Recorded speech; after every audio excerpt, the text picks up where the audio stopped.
Good evening.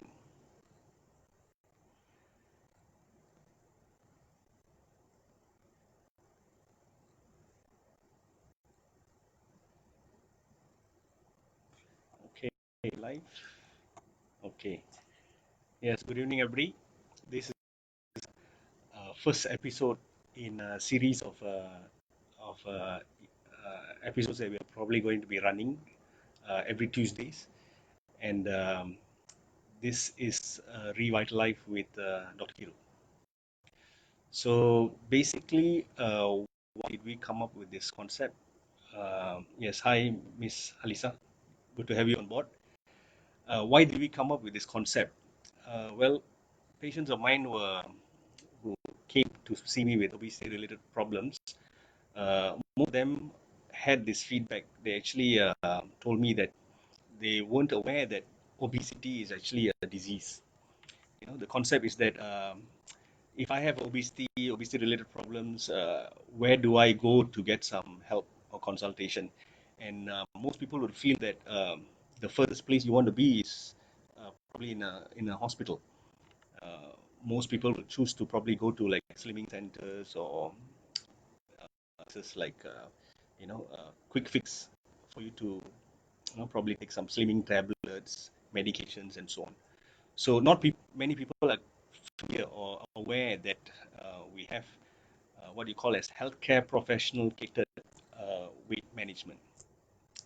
A lot also are unaware that even hospitals can actually help you in losing weight, getting yourself that ideal BMI or proper to elevate or to manage all your comorbidity related to diabetes, hypertension, and so on. So yeah, welcome Tasha, welcome Evelyn. It's nice to have you all with me this evening. So another reason is I think a lot of people aren't aware that we have trained medical personnel as well as a multidisciplinary team in hospitals that can actually help you manage your weight and so on. So I think we're looking at this as a way that we can reach out to the public and for you also to have an maybe to share your questions, opinions, feelings, or maybe certain treatment options that you like to know more about. Okay, so on my part, probably I can take this opportunity to share with you all uh, regarding facts, or medical conditions related to obesity, its management, and probably we can try to change it every week when we have this interactive program, and probably we can do our best. I think we are still learning. It's a work in progress, and I think we can achieve a lot. So I think with regards to obesity, right now we know that Malaysia is number one in obesity in this region, and the fact stems from a lot of issues. It's a lot of people will put the blame that the person is eating too much of food and not working out enough. So it's a imbalance between calorie ins and calorie out. Okay, and though that is the known fact for a long period of time, now the new concept is it's because of an energy imbalance. Okay, and why is it so? It's because of the environment. There's so many factors. It's genetic. It can be economic. A lot of issues. So bottom line is that obesity is a multifactorial problem. There are a lot of problems that can actually arise to it. So you need to find out what are the options that you can actually use to get yourself, proper health range. Okay, so Miss Haliza has a question. How do I know if I'm obese? Yes, it's a very simple question, and but it's a very good question because what is the yardstick or what measurement that we use to know whether someone is obese or not? So we use the reference point of body mass index (BMI). Okay, so how you calculate your BMI? It's very simple. You take your weight in kilograms and you divide it by your height square. Okay, height in meters. So you'll come to a number. It can range anywhere between maybe 20 to 40 and above. Depends on your weight and your height. So if you are obese, based on our Asian guidelines, then you start from overweight. You are BMI between 24 to 27, you're overweight. Class 1 obesity is between 27 to 32, and 32 to 35 is class 2 obesity, and class 3 obesity is 37 and above. Okay, so it's very easy. Once you've found out which level of obesity you are, then there are treatment modalities that can help you to uh, overcome them. So like I was saying before, currently, if you look in Malaysia, okay, mostly about 30% of our population is obese, and about 33% is in the overweight range. And I'm quoting facts from our uh, 2015 health statistics. Okay, I have another question here from Evelyn. She has a friend who's very active in sports, but he's still kind of chubby and he's worried. Any advice?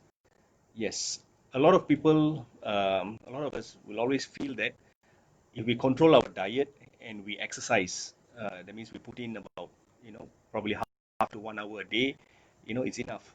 So, Evelyn, you have to go into details, like if let's say your friend is chubby, we need to actually know what is his BMI, whether overweight category or obese class 1, class 2, class 3. And if he's very active in sports, we need to know actually what type of sports he's doing. Is he doing something that is, isokinetic, or is it something that is resistance, weight resistance training, and so on? And all this has a bearing, because if you're doing more cardiovascular activities, you might be thinking that you're burning a lot of calories, but if it's not done appropriately, probably if you're playing like uh, you know table tennis, is different than playing football. So we got to look into this and see. But my advice would be, if he is still worried about his weight and is not achieving what he's with the amount of time that he's putting in, then it's better to get himself up, by a professional, and maybe we can go through his details. We have an excellent physiotherapist who can actually advise in terms of what type of regime that you will be doing. We have a lot of my patients come in and say that they go to gyms and they spend about 2 hours there. And when we go into details and ask them, so actually, what are you doing? No, I'm actually doing some resistance, and purely the technique sometimes is wrong. So it's important to get a good trainer for you. And if you can't afford that, then at least we can actually show you a lot of details are there online for you to actually go through and see. Oh, looks like my coffee has just arrived. And yeah, it's nice to have a nice warm cup of coffee, freshly brewed. Yes. So, uh, speaking about coffee, I think a lot of us like to drink coffee, right? Delicious. So, what is it with coffee? Well, some of us will feel that we start the day, you need to have that kick in the morning. So we take a coffee and we add in 2 spoons of sugar. It's important to know that 2 spoons of sugar is actually 40 kilocalories. Okay, so if you pile on the calories in, basically, some of us, probably, my colleagues in the hospital and so on, we drink 4 or 5 cups of coffee. So the difference of taking coffee with milk and sugar, as opposed to drinking black coffee, I'm having black coffee right now actually. So the amount of calories in black coffee is actually less than 5 kilocalories. So in other words, you can actually have 5 cups of black coffee, okay, and not be worried about the number of calories that you're actually taking in. If you compare, I have some details here with me as well. If you're taking coffee with condensed milk, that equates to about 105 calories, okay. And if you're taking latte, I love a cup of latte once in a while, that's about 130 calories. And for those who love mocha, it's about 160 calories. So you can actually see, you're having black coffee is 5 kilocalories, one mocha is 160. Okay, and that's just that. Now, of course, we can't go into details, but if you're the type that you enjoy Frappuccino and certain chain outlets, a grande cup will set you back about 400 to 450 calories. Okay, so just imagine, probably that's equates to about a meal that you're probably going to have, in a day. Now, some of you will probably will ask me, so what is the difference between skim milk, low-fat milk, skim milk, and so on? Okay, because you can use any of these products to add into your coffee and give you extra boost of energy. So if you look at full cream milk and low-fat milk and skim milk, for the equal amount, about 240 mils, okay, gives you about, in the case of full cream milk, 150 calories.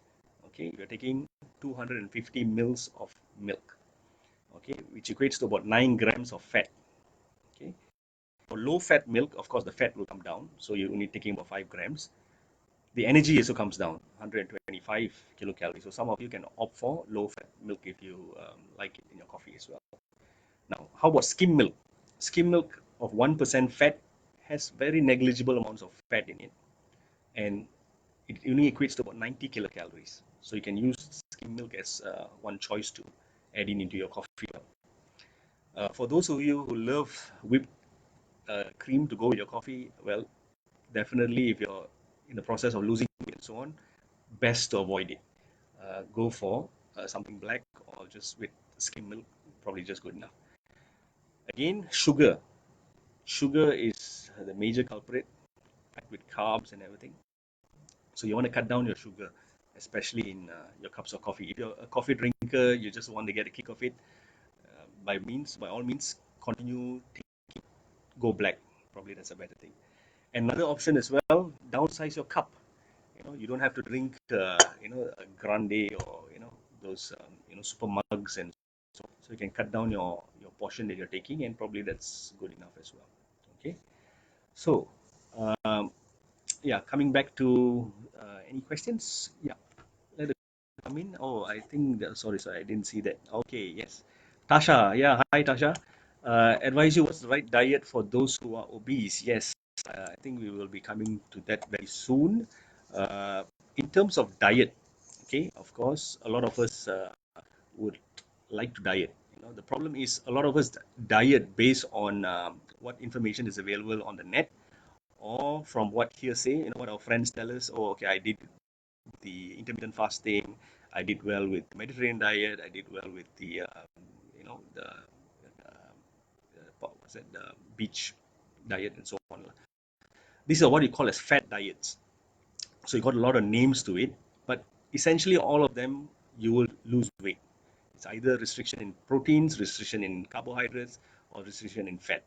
So ultimately, you will lose weight, but the problem is the adherence to it. So I prefer to choose or to label them as, uh, a kind of like changing your meal habits. You know, uh, taking frequent meals, lesser amount in portions, or by chewing it adequately and so on. So in terms of like I just mentioned just now, try to cut down, not carbohydrates. Try to go for good quality carbohydrates. Don't go for food that is very high in glycemic index as well. Tasha will be talking more about this, I think, in the future programs. I would like to invite one of my dietitians to come and talk and to actually educate us. For me, as being a bariatric surgeon as well as endocrine surgeon as well, there's a lot of things to learn. You know, I used to, we were all educated in medical school on diet, nutrition, and so on, but it was not a very safe thing. So we have to learn as we go as well. And a lot of feedback that I get from my patients is what works, as well as certain elements which I try in my own natural diet as well. So we posted on that, and maybe we can get on more to that as well. Okay, now Evelyn, yes, thank you. So you will ask him to come. Yes, thank you very much, and maybe you can get a clear explanation. Yeah, yeah, we can get that done as well. Okay, so uh, since this is our first episode, and many of you all probably will have some questions as well. And for those of you who probably can't think of anything at the moment, so no, don't worry. We can catch up next week as well, and probably at that time we can discuss. And if there are anything that you probably find relevant, you can drop me mail on my Facebook page as well, right? So obesity awareness in Malaysia, I think everybody's aware, because it comes out in the newspaper, we see it in the media, and all our circles as well. So I think it's not a new stranger. It's just that many of us probably, like I said earlier, we're not aware that it's a disease. Okay. Yeah, I have a question here from Aaron. How often will you be doing this live video? Okay. Yeah. It's a good question because on the spur of a moment, thanks to some of the patients who requested for this, and thank you to my colleagues in Gleneagles as well. So we've addressed the issue and we've come out with a program. Hopefully, yes, we'd like to do it on a weekly basis at this moment. Yeah, and then let's see from how does it go. So I check as well. What would you all like to see? What would you all like to know? Make it very, very interactive. I would love to have more questions. If you all have any questions, please. Yes, Tasha, thank you very much as well. Yeah. So, yeah, what was I saying? Okay, I think I was talking about obesity, and yeah, not many people are aware that it's a disease. So I think that's the issue now. If if we are if we understand that okay, we have diabetes. So diabetes, like increased frequency of drinking, increased urination, you have possibility of increased risk of infections and so on. So even obesity, the problem is that it doesn't only affect one organ, it affects everything.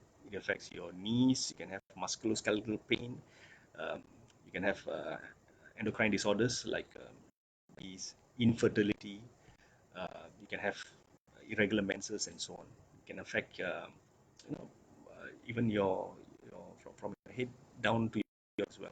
You can have psychological issues. Sometimes you can have depression, mental instability, tiredness, lethargy, obstructive sleep apnea because of the neck. Uh, in fact, it can cause obesity hypoventilation syndrome, difficulty in breathing because of the weight and so on. So a lot of them will probably have one or maybe none of these problems. So they feel that, oh, okay, I'm well, so I don't have any of these issues to address, so I do not have to reduce my weight at this moment. So I think that's the issue. If you already are aware that in either obesity class 1 or class 2 or class 3, then you got to take actions and take steps to bring your weight down. If you keep on lingering in that level, then most probably you will develop one of these diseases sooner or later. Okay, so stay healthy. I think that's the most important thing. You got to be healthy. You got to be able to work on a basis and so on. So, okay. So I think it's quite. I think most of you all probably will be having your dinner at this time. Yeah, and I think today we are talking about, like I think earlier Tara had asked what about healthy diet, right?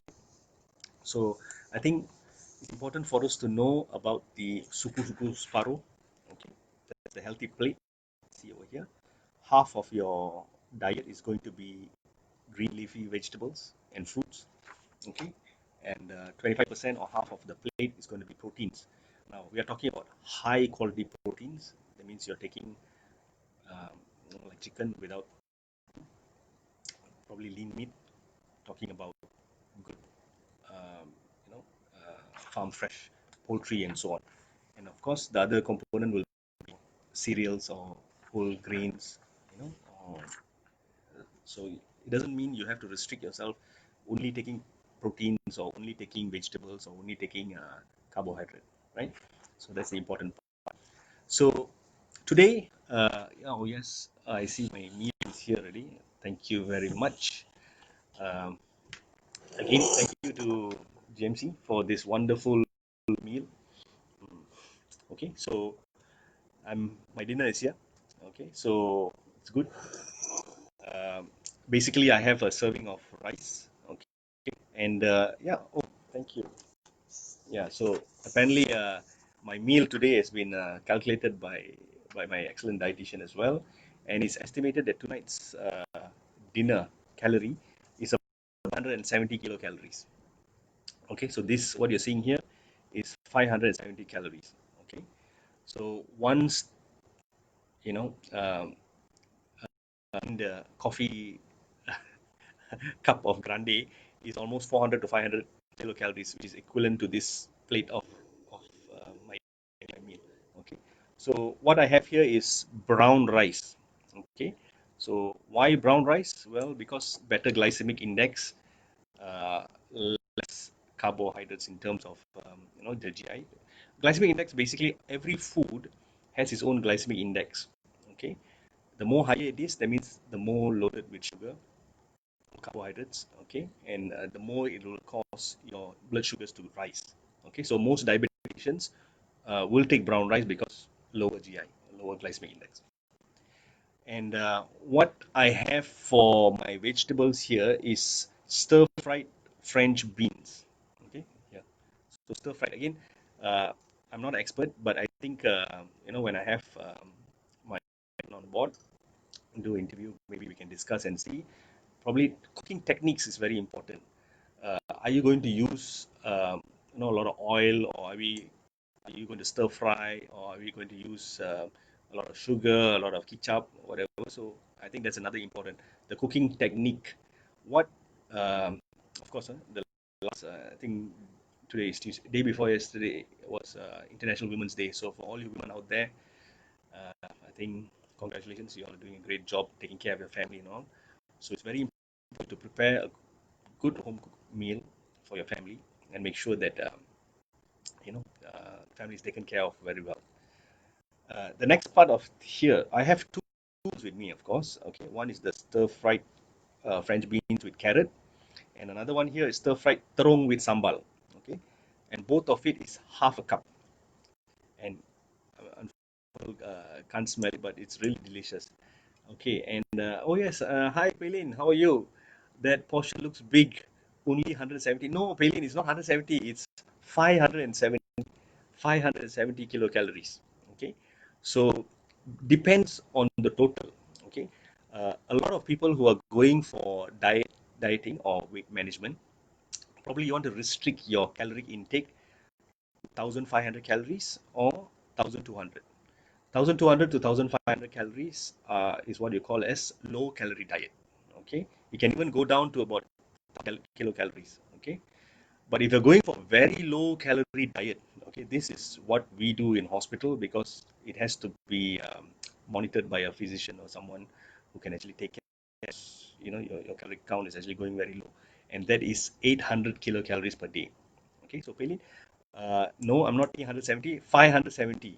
Okay, so this is for the brown rice, our stir-fried vegetables, terung, and of course for my protein intake, yeah, I've got delicious deep fried filet, masak kicap style.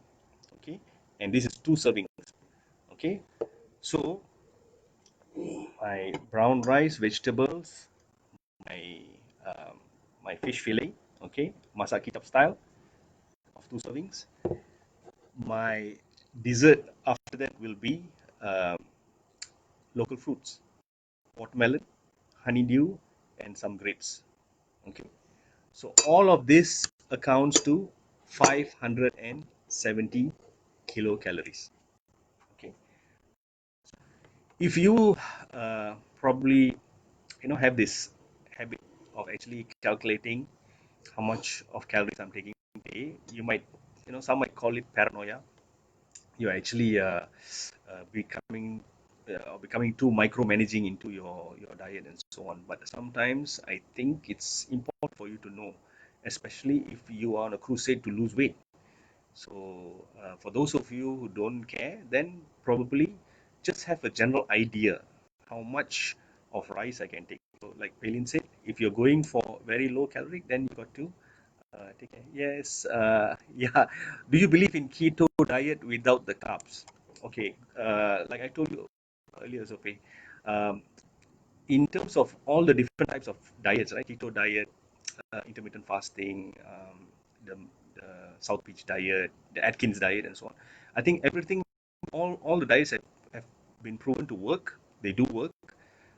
by restricting major macronutrients, either carbohydrates or fats or your proteins. The problem is the concern of it, because sometimes by restricting your carbohydrates totally, you go more into keto diet. The main idea is trying to shift the energy from that is purely glucose based to energy intake that is basically from ketones. Okay, so sometimes there's a risk involved because not everybody can be on a keto diet, especially if you're diabetic or especially if you're having some form of endocrine disorders and so on. So again, it's good to get a consultation from a doctor. If you do not have any medical issues, then you can actually try it. It does work, and of course, long-term compliance will depend individually whether you can actually sustain on the diet for a very long period. So for those of you who wish to, please, if you need medical assistance, then it's better to get experts' opinion first before you start out in this procedures. And for those of you who want to restrict your diet based on macronutrients, either proteins, carbohydrates, and so on, try them first. If it's working for you, then carry on. You should be able to sustain it. That's the important part. Okay. Now, yeah, I'm sure some of you will be wondering, okay, what do I drink with this? Okay, with my portion of dinner. So of course, I always believe in drinking air masak. Okay, drink plain water. Okay, water is for life. Okay, basically my day I either have coffee or water, a lot of water actually. So people normally ask how much of water should I drink per day? 8 glasses of it, there's this number of 8 glasses of water per day. Is it enough? Well, it depends. If you're in a job which requires you to walk a lot, you sweat a lot, maybe you're exposed to the day, sweating. So probably you got to take more. So advice maybe about 2.5 liters per day. Of course, nothing to worry. You can always drink lots of water because it keeps your tummy full. And another thing is very good for hydration as well. Yeah. Some of you would like to drink soft drinks, canned drinks and so on. Once in a while, I think it's applicable. You can do because if you're always taking just water only without anything else, then sometimes life's a bore. You got to enjoy yourself once in a while. So of course you can indulge in certain things, but again, mind the calories. Got a question here from Hazel. Can I just take care on the food intake without any exercise? Okay, so the component of we are talking about a few things, Hazel. One, are we talking about basically to lose weight or to maintain weight, actually to improve your cardiovascular, making yourself more lean, to improve your stability and uh, your activities, make it more better. So there's actually different things, components when talking about exercise. So a lot of us have this concept: if I diet and I exercise, I will lose weight. And actually, that is not totally true. Okay, when you diet, you actually restrict the amount of calories that you're taking. And the reason why you exercise is actually basically that you want to make sure that you do not lose muscle mass. Okay, because your resting metabolic rate will actually come down as you lose weight. The problem is, if you want to maintain your resting metabolic rate at a higher level, then you got to do some resistance exercise to actually put on some muscle. Okay, so if you're doing cardiovascular, you're jogging, you're running, and you're dieting at the same time. So one, you lose a lot of your weight will actually, you will technically lose weight over a period because of your body set point is actually coming down. And probably in my future episodes, I will talk more about how we adapt to hunger and what is the metabolic effects of starvation and so on. So then probably most of our viewers will be able to understand when you lose weight, your body is trying to fight to bring the weight back because that is where your set point is. So why medically based weight loss maneuvers actually work and stay sustained for a longer period is because we need to bring the set point down and we maintain it there.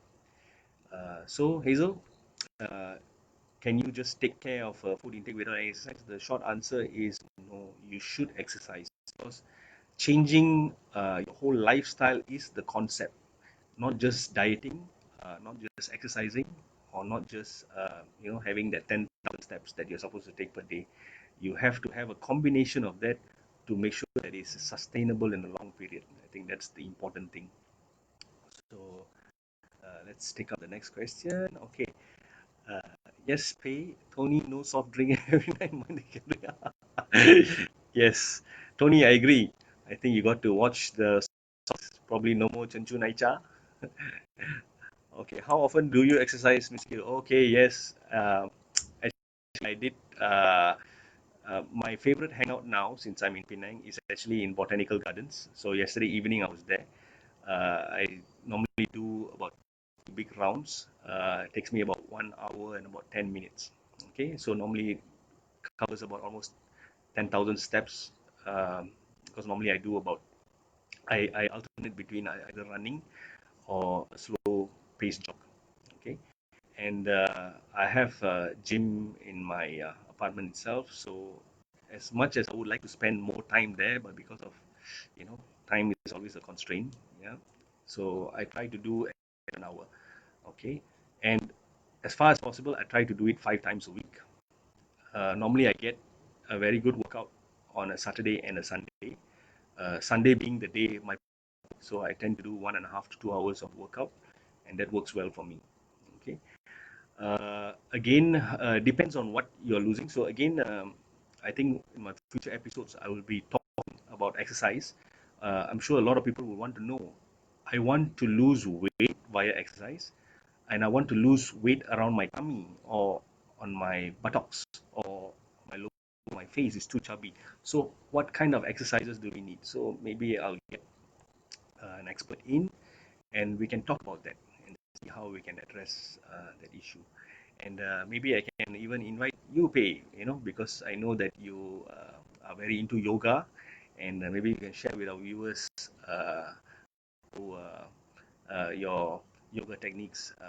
How I'm sure it doesn't only work on losing weight or in calming your mind and so on, but actually it helps in the bringing your mood, making it stable, as well as calming the mind and making things better on an overall perspective. Yeah. Okay. So I think for today, for this episode of RevitaLive. Oh, I like that name, RevitaLive. With so it's been a pleasure being with you all. Of course, we can have the questions coming in fast and hard. Probably next time, keep your questions ready. Probably we can address that, and feel free to ask me in anything that is pertaining to obesity or health related issues, and I will try my best to get it answered. And even if I don't or I'm not able to do it at that time, maybe I can get back to you on the following episode.